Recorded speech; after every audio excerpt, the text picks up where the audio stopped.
Welcome to DJ's Corner, it's just my opinion. Diving into mysteries, wrestling dominion. From true crime chills to comic book thrills, I break it down for you with all the feels. DJ's Corner, just my point of view. Funny and smart, bringing something new. From villains misunderstood to wrestling views. Tune in, my friends, it's the truth review. Let's talk Lex Luthor, business tycoon, falling from grace, aiming for the moon. Or Harley Quinn struggling, misunderstood plight in my corner. We'll get her story right. Let's talk Lex Luthor, business tycoon, falling from grace, aiming for the moon. Imagine a predator so cunning. He roamed across 3 countries, leaving a trail of unimaginable horror. What's up, everyone? Welcome back to DJ's Corner, just my opinion. Today, we're diving deep into the chilling case of Pedro Alonso López, better known as the Monster of the Andes, one of the most prolific serial killers in history. Was it his cunning that kept him hidden, or did justice systems across borders drop the ball? Let's uncover the terrifying truth from an FBI perspective. Pedro Alonso López was born in 1948 in Colombia into a life of poverty and abuse.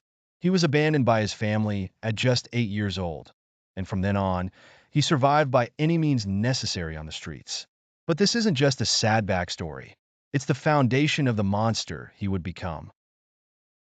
He was caught early on in petty crimes, which only pushed him deeper into a life of criminal activity. After spending time in prison for car theft, he began to show signs of something far more sinister. Lopez's criminal career escalated dramatically after his release from prison. He became known for targeting young girls across Colombia, Ecuador, and Peru. What's most terrifying is how easily he blended into communities, hiding in plain sight.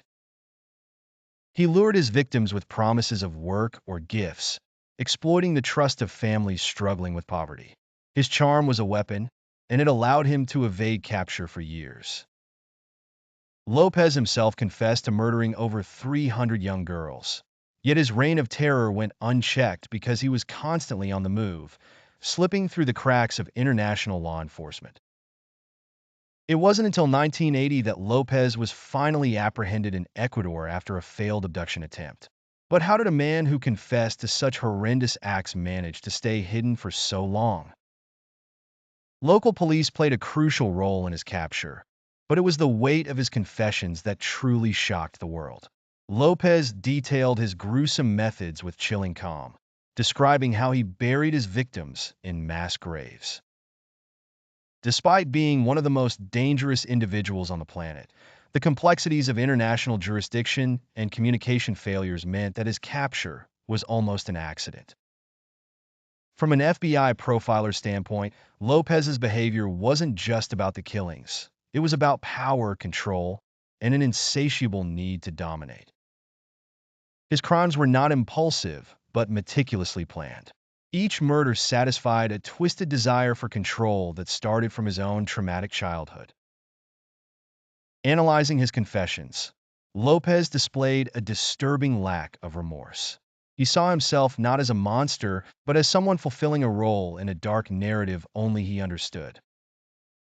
His early life experiences, abandonment, abuse, and a constant fight for survival, created a psychological profile unlike any other serial killer. Now here's where the story takes a jaw-dropping turn. Despite confessing to hundreds of murders, Lopez was released from prison in 1994 after serving just 14 years, thanks to Ecuador's lenient legal system and his so-called good behavior. His release was met with public outrage, but there was little that could be done. Lopez vanished, and his current whereabouts remain unknown. This case highlights critical flaws in international law enforcement cooperation and the dire need for reform in handling such dangerous individuals. The legacy of Pedro Alonso López extends far beyond his victims. He exposed the deep flaws in our systems meant to protect the innocent. His case has influenced changes in how international crimes are handled, pushing for better communication and cooperation among nations. But as the hunt for Lopez continues, his story serves as a chilling reminder that evil knows no borders. His name may fade into the shadows, but the impact of his actions and the lessons learned remain crucial. Pedro Alonso López, the monster of the Andes, remains a haunting figure in the world of true crime. As we continue to push for better justice and international cooperation, his story stands as a dark warning. Thanks for joining me today on this deep dive into one of history's most disturbing cases. If you found this video engaging, don't forget to like, subscribe, and share your thoughts or theories in the comments below. For more true crime stories and deep dives, keep it locked here on DJ's Corner, just my opinion. Stay safe, everyone.